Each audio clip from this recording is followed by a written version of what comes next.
Hey guys, and welcome to Smite Tactics. My name is Jaggerous, and with all the god changes we've seen in the most recent patch, CB4, if you don't know about those, check out my CB4 patch video.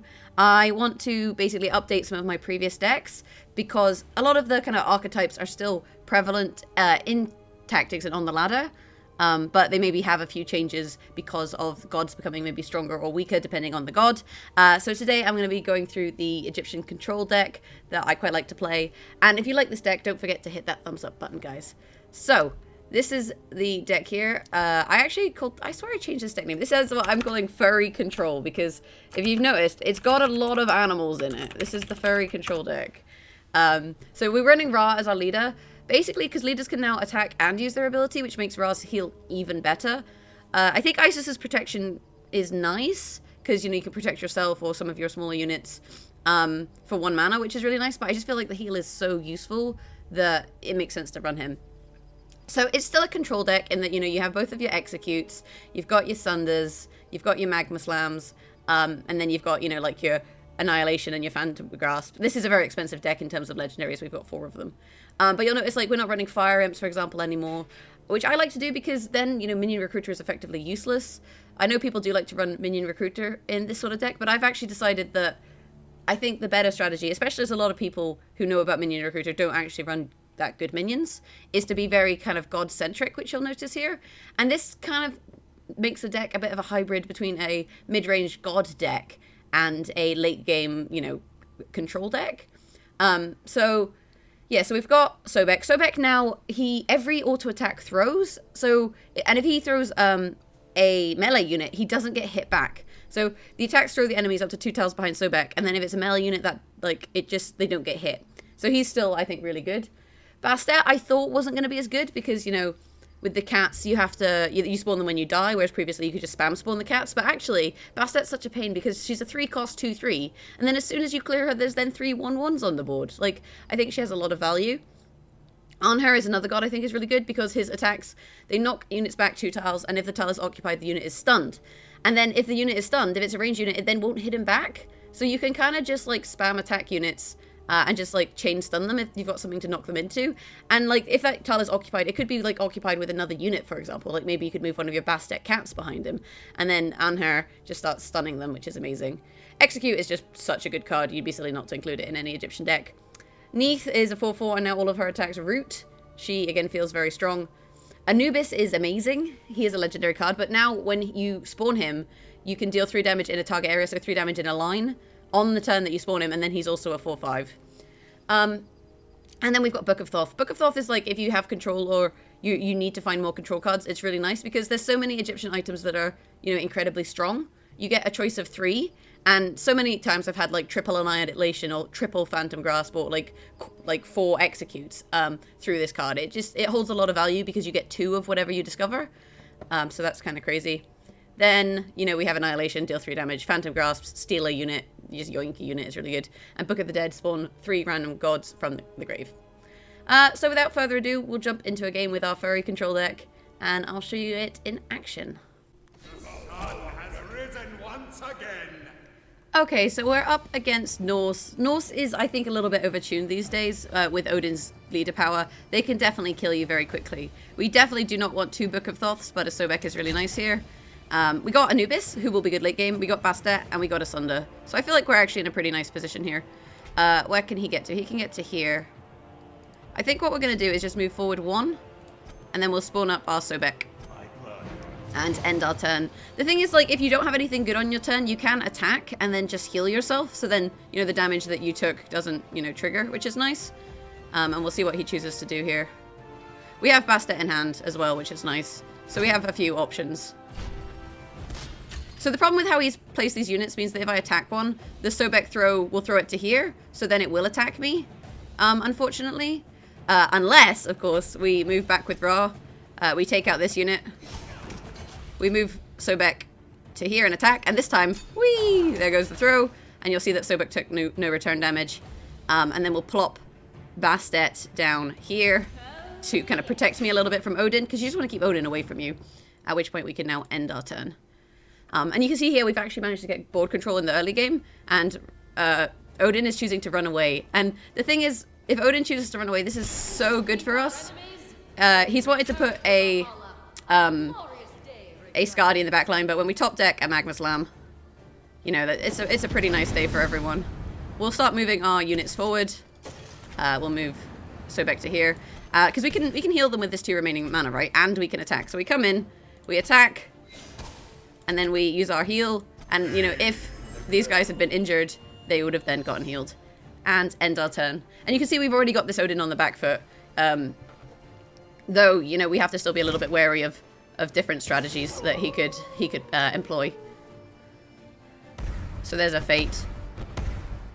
Oh, he got quite lucky in that the Fate, you know, it hit Bastet 3 times. But now we have cats, so we can just come along and take out his other units, which is really good. So let's see. We can move this cat around to here. I think we need to take out... Never mind.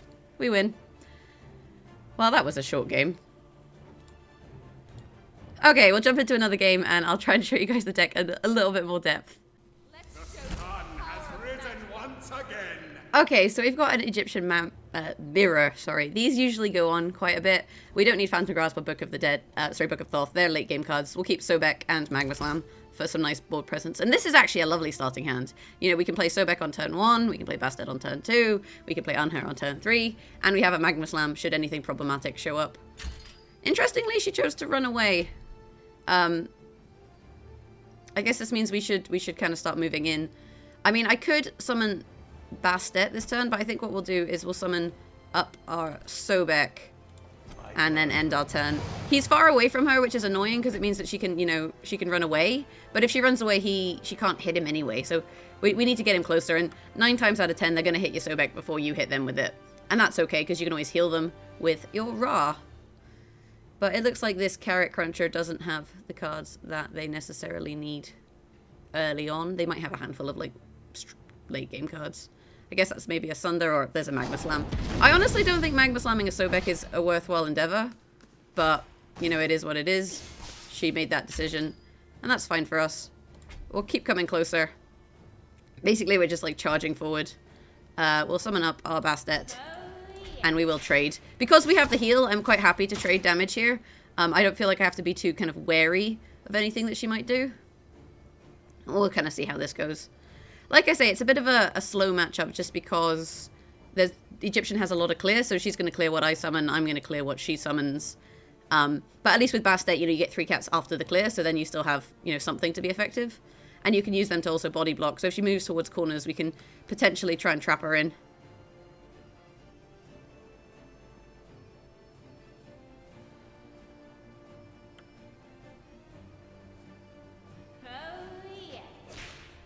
So here we can take out her Bastet, but, you know, if we take out her Bastet, then she's going to get her cats. So in some ways, we actually might be better off just leaving the Bastet and going for the Isis. And then, you know, when she tries to take out my Bastet, potentially doing something, especially if she's given her a shield. She doesn't actually want us to kill the Bastet. Saying that, we do have Magma Slam in hand, so potentially we should just do this. And you'll notice that the shield doesn't protect from that, which is quite interesting. We'll take out this cat from afar. And then actually, I'm just wondering if it's worth sundering one of these, but, you know, if we lose our Bastet, we get 3 cats, right? So it's okay.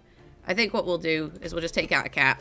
Then she only has 1, and we'll heal our Bastet. It means that with this cat and Isis, she's going to have to take out my Bastet, which is good for us, I think. And we can then end our turn. And we can always get on her out on the next turn should we need to. As soon as she clears this Bastet, though, we're going to have 3 cats. And you can see we actually quite efficiently cleared all of those, which might not be the case for her. My blood runs cold. I guess I'm going to have to get my hands dirty. So Serket now, when you kill her, she poisons someone adjacent, which is kind of interesting. But the thing is, we can kill her with our cats. So that's definitely what we'll do here. We'll kill her with the cats. We don't need to worry too much about Sobek at the moment.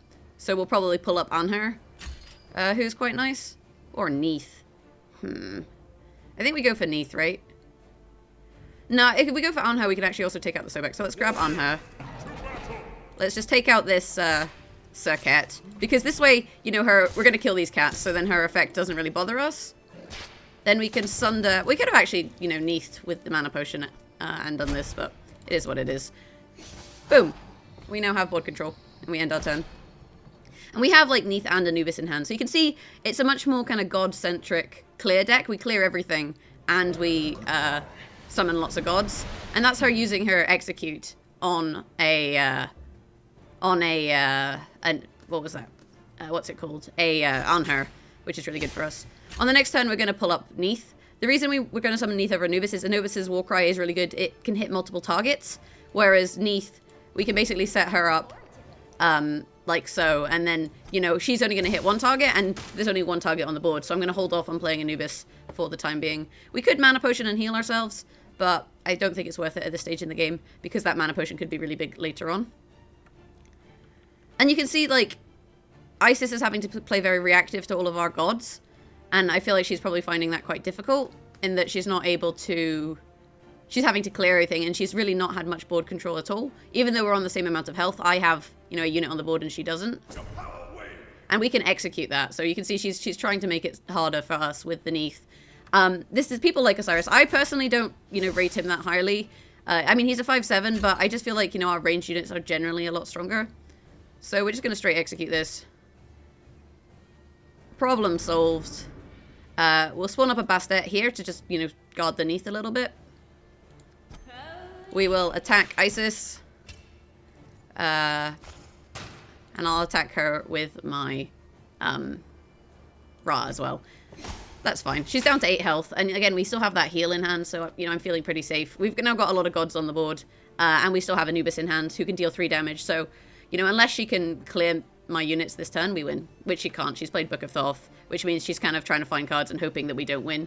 But we already have 4, 5, 6, 7 damage in hand, which she must realize. So if we can deal 1 damage, then we win. And she's only got 2 mana left because she went for that Book of Thoth play. So that is game in hand. We're just waiting now. Oh, Emperor's health. I didn't expect that. 4, 5, 6, 7, 8, 9, 10. Not quite winning the game here. Because we have so many gods on the board already, I'm actually going to play Book of Thoth here. We got Cataclysm, Appeasement, Dying Wish. We're going to go for Cataclysm. This isn't the greatest choice, but Cataclysms are actually not terrible. You know, you can use them to stun your opponent if they summon too many things. So we'll hit her with Neith, like so. We'll hit her with Bastet, like so. We'll hit her with me, and then we will actually heal the whole lot. Boom, and that's a 3 health heal for 2 mana, and then we end our turn.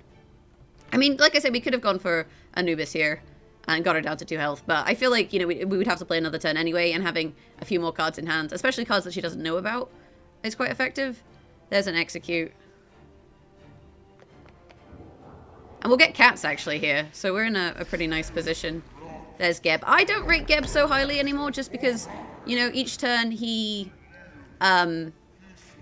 used to be able to heal like every other turn, and now he just heals once.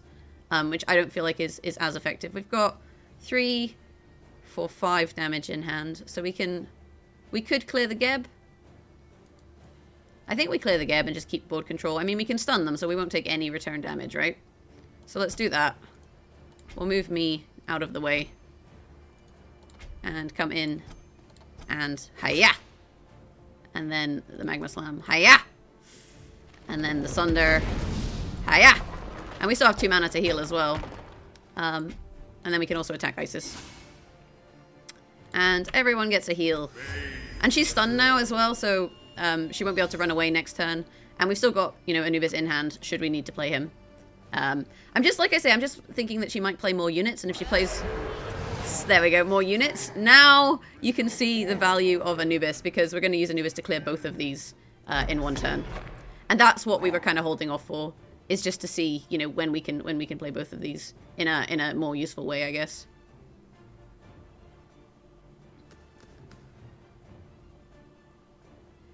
And this is ultimately fine. We still have, you know, Book of the Dead and Fire Shards in this deck as well, so that's really nice. And she has a Geb, which is not nearly as useful, which we can actually Phantom Grasp should we want to. But I think what we'll do. So we'll spawn our Anubis. And then you can see we can aim our attack there, which is nice. She did get cats, though, which is annoying.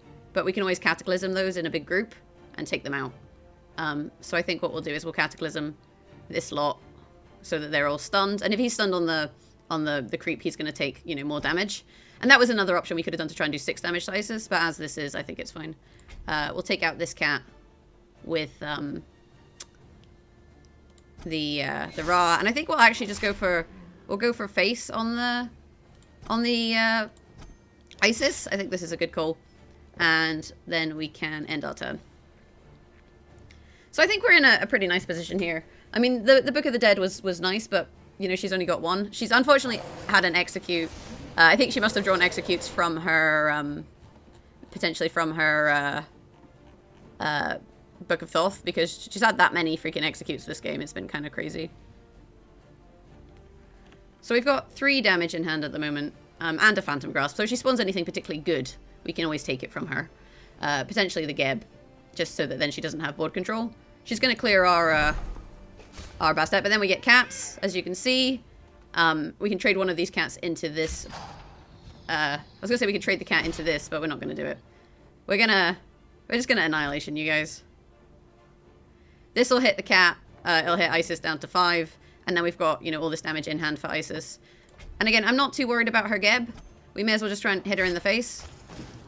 Because we can always Phantom Grasp the Geb should we need to. That's all the cats. We get it down to 1 health. And then we'll heal ourselves.